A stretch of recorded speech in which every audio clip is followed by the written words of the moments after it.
Hay una ideología que impera entre los artistas de Internet, que si bien no es exclusiva de ellos porque también se la ve mucho en otros ámbitos relativos a los artistas, como puede ser la animación, y en cantidad mucho mayor en la animación japonesa, si bien estoy seguro que dentro de estos ámbitos se usa mucho, dentro de otros sistemas relativos a lo que podría tocar el sistema del arte, como podría ser los filmes, las series, la literatura y la escultura, no estoy muy seguro si se los usa, aunque no es que me importe mucho esto debido a que poco importa para la cuestión. La ideología que se manifiesta entre los artistas de Internet es esa que dice que si uno no puede hacer algo, no tiene derecho a criticarlo. Cualquiera con un mínimo de sentido común podría observar que esta ideología no se sostiene por ningún lado y se puede refutar con una simpleza casi axiomática. Pero el punto no es tanto el argumento como lo que intentan implicar estos sujetos diciendo esa clase de cosas. Por poner un ejemplo rápido que podría refutar esto sin ningún problema, tenemos el accidente del transbordador Challenger ocurrido en 1986. Básicamente hubo una enorme negligencia por parte de la NASA y de la comisionada para hacer ciertos componentes para el cohete, tanto ciertas partes como algunos polímeros, la comisionada bajo el nombre de Morton Thiokol. Entre las partes que hacían estuvo el causante del accidente, una junta tórica, que es un pedazo de plástico encargado de mantener fluidos dentro de determinados lugares para evitar fugas. Si seguimos la línea de pensamiento de los eruditos del oráculo de Delfos para que yo pueda criticar este accidente, donde se puede inferir desde el inicio que hubo una negligencia por parte de la NASA, ya que pensaban que las posibilidades de un accidente eran tan bajas que era más probable que toda la tripulación del cohete estuviera en estado de severa ebriedad al cohete, lo despegaran así y lograran llegar a la Estación Espacial Internacional sin ningún contratiempo y sin que nadie se diera cuenta de esto. Yo debo de haber construido ese cohete, lo cual aparte de absurdo, es imposible. Nadie podría construir un cohete él solo debido a la cantidad de disciplinas que tendría que manejar, sumado al poco tiempo de vida que tendría. Aun si me dieran un presupuesto infinito para hacer el cohete, moriría antes de siquiera poder terminar la base teórica para poder lograr algo como eso. Si fuese inmortal, quizá el sujeto logre completar esa tarea en un par de milenios. Esta clase de pensamiento tiene un símil muy fuerte con la dicotomía que se presentó en la filosofía en los siglos XVI y XVII e incluso extendiéndose hasta el siglo XVIII, que fue una guerra para determinar de dónde provenía el conocimiento, si de la experiencia o de la razón, teniendo como máximo exponente del racionalismo a René Descartes y por el otro lado con los empiristas tenemos a John Locke y quizás su mayor exponente David Hume. En síntesis, René Descartes y compañía pensaban que de la razón proveía el conocimiento y John Locke y David Hume, entre los otros partidarios de esta ideología, pensaban que de la experiencia provenía el conocimiento. Líneas y líneas de texto se blandían cual espadas para intentar determinar cuál era más exacta, si la una o la otra. Toda clase de argumentos y de sistemas se crearon para lograr demostrar esa supremacía que, si bien hicieron grandes aportes para la epistemología, tal pareciera más bien una pelea entre un montón de zagales inmaduros para ver quién lograba imponer su sistema a los otros a base de caprichos bien argumentados. Básicamente, todas estas peroratas insubstanciales que intentaban imponerse unos a otros se pudo haber solucionado si todos estos sujetos hubieran leído al hidalgo Michel Eycken de Montaigne, en el cual su ensayo, La experiencia, primer ensayo del tercer libro de sus ensayos, nos deja claro que ningún deseo es más natural que el deseo de conocimiento. Probamos todos los medios que nos pueden llevar hasta él. Cuando la razón nos falla, empleamos la experiencia, que es un medio mucho más débil y más vil, pero la verdad es cosa tan grande que no debemos desdeñar intermediario alguno que pueda conducirnos hasta ella, dejando en claro la visión que hasta el propio Aristóteles hubiera tomado en este aspecto, tanto como Sócrates, que han sido los más grandes exponentes de la filosofía de la antigua Grecia. Hay una expresión que queda muy bien para este punto, el aurea mediocritas, o el sagrado punto medio, el cual debería de ser la postura que se debió de haber tomado, tomar un balance entre el empirismo y racionalismo. Estas palabras fueron dichas, las de Montaigne, 30 años antes, si tomamos como ejemplar la edición de Burdeos del 95 de 1500, que el Novum Organum de Francis Bacon, el padre del método científico, que llegó a una conclusión similar en el cual criticaba a ambos sistemas cuando se usaban de manera paralela y no en conjunto, dejando en claro que los empíricos, como la hormiga, solo cosechan y emplean lo cosechado. Los racionalistas, como la araña, crean ellos mismos la tela. En cambio, la abeja elige el método intermedio. Extrae el material de las flores, del jardín y de los campos, pero lo coloca y lo transforma por su propia habilidad. Es una declaración manifiesta y totalmente taxativa del aurea mediocritas, que sería el ideal que hubiera escogido tanto Sócrates como Aristóteles. Todo esto no fue más que un montón de niños grandes peleando por absurdos, aunque si bien esta declaración de que solo se puede criticar si se hace pareciera de corte empirista, declarar que los pasguatos que la esgrimen para callar a cualquiera que les hace ver sus muy evidentes errores tienen siquiera noción mínima del empirismo o de filosofía, sería un absurdo al nivel de unos simios mirándose en un espejo. Los muevelápices apenas tienen noción de la razón, y diré que la tienen fundamentado en la tesis de Montaigne puesta en su apología a Ramón de Sabunde, en la cual menciona que los animales tienen un uso de razón limitado, y si hasta un vil zorro puede usar la razón, no tengo argumentos para decir que una persona, por muy poco encéfalo que tenga, no tenga uso de esta. Aunque hay veces que poco me falta para buscar falsar esto y demostrar cómo las personas carecen siquiera de una razón mínima para poder aplicar en su día a día. Esta declaración, más que empirista, tiene más similitudes con algo de corte empirista radical o empirista absoluto, o también llamado empirista lógico o empirismo lógico, que de lógico no tiene nada, en el sentido de que se pone a la experiencia como fundamento absoluto del conocimiento y se rechaza cualquier otra postura, imbuyendo con una suerte de metafísica barata que proscribe a cualquiera de poder conocer sin participar. Esta corriente de empirismo niega varios fundamentos epistémicos que me permiten conocer a través del uso de mi razón, y además esta postura niega que hay cualquier otra forma de conocer el asunto del cual se discute algo que además entra en conflicto con el primer ensayo escrito por el hidalgo Michel Eyquem de Montaigne, el cual versa sobre que no hay una sola forma para poder llegar a un fin. No hay solo una forma de conocer, y yo no necesariamente tengo que ir a hacer algo para poder criticarlo, y mucho menos yo tengo que hacer algo para poder conocerlo, porque también existe la educación.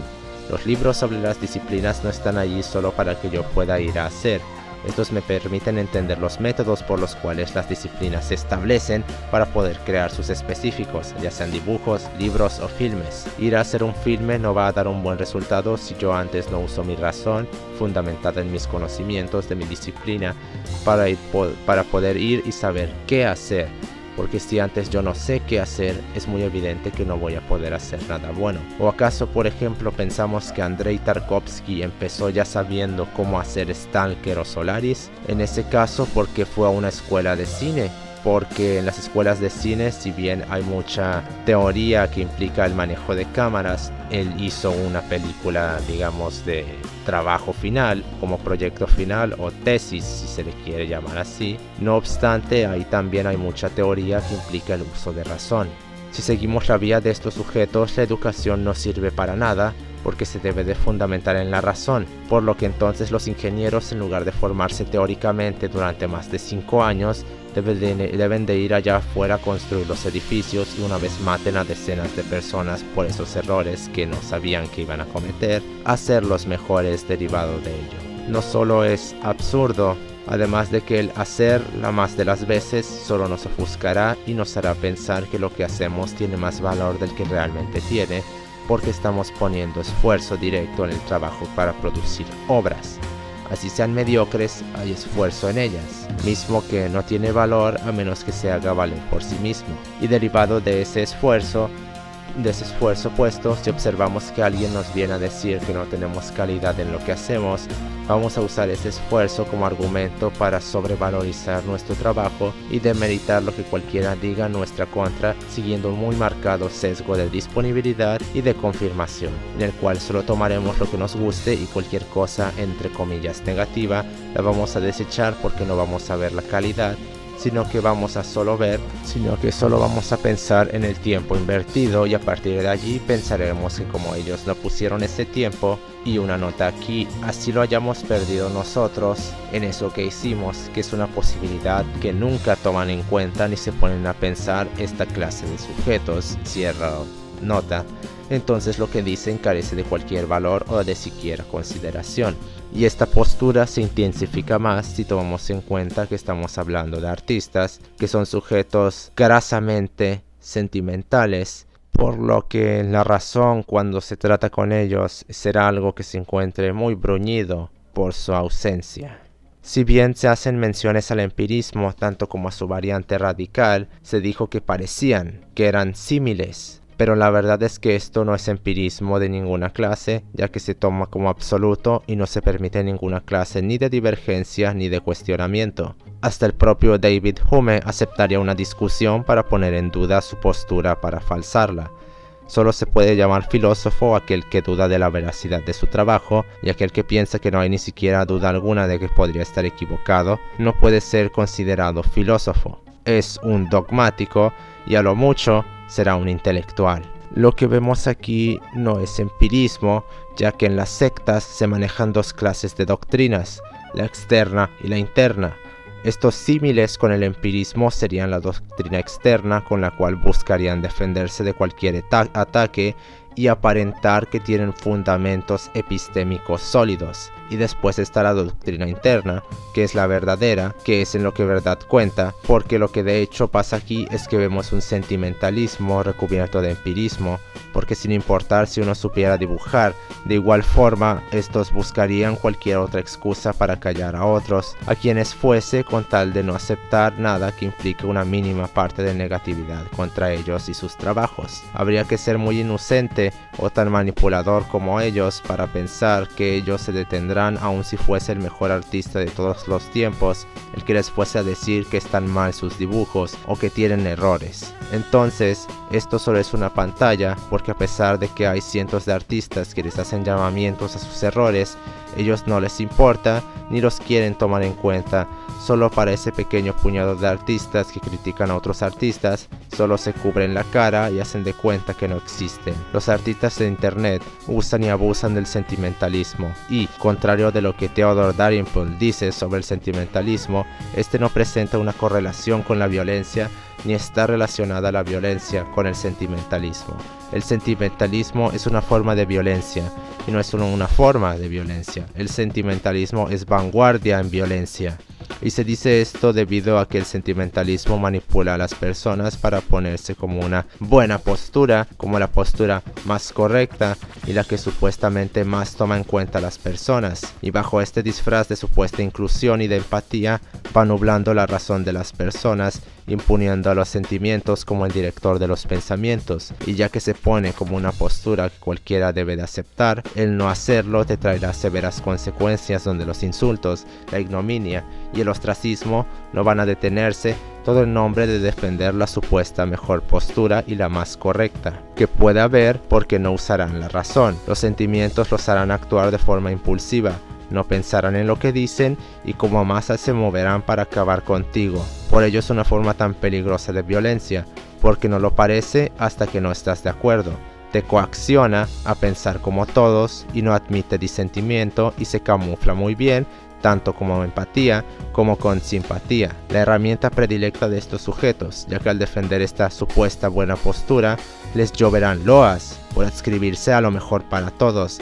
aplastando a algunos por ignorancia y otros por malicia a cualquiera que intente introducir a la razón dentro de la argumentación. Y sí, se dice esto no con una ligereza, los artistas de internet están introducidos en un sistema sectario debido a su negativa a cualquier consideración, aún mínima, sobre la negatividad de sus trabajos o sobre que puedan estar equivocados o de que sus trabajos no valen nada. Muy irónicamente, a pesar de ser esta postura que toman sentimentalista en exceso, desechan y asumen que el otro no tiene capacidades para fomentar la empatía y la simpatía, cuestiones sentimentales. Sí, cuando uno manda la razón por el excusado, esta clase de contradicciones no es sorpresa que se presenten dentro de la argumentación del sujeto. que si bien es verdad que ellos no tienen ni la materia ni el cerebro como para poder demostrarlas, eso no quiere decir que como ellos no pueden hacer tales cosas, ya los demás no pueden hacerlo.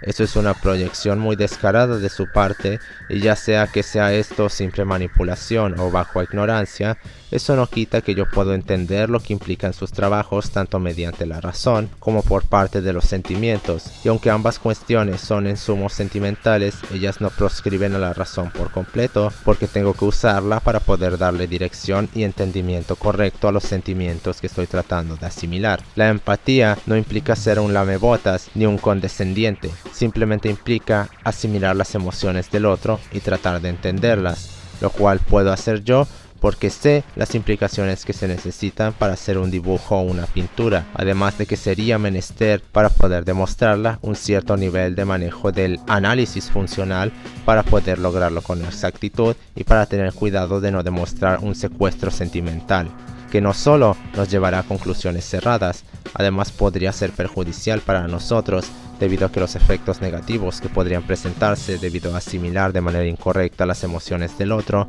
pueden llegar a ser muy severos.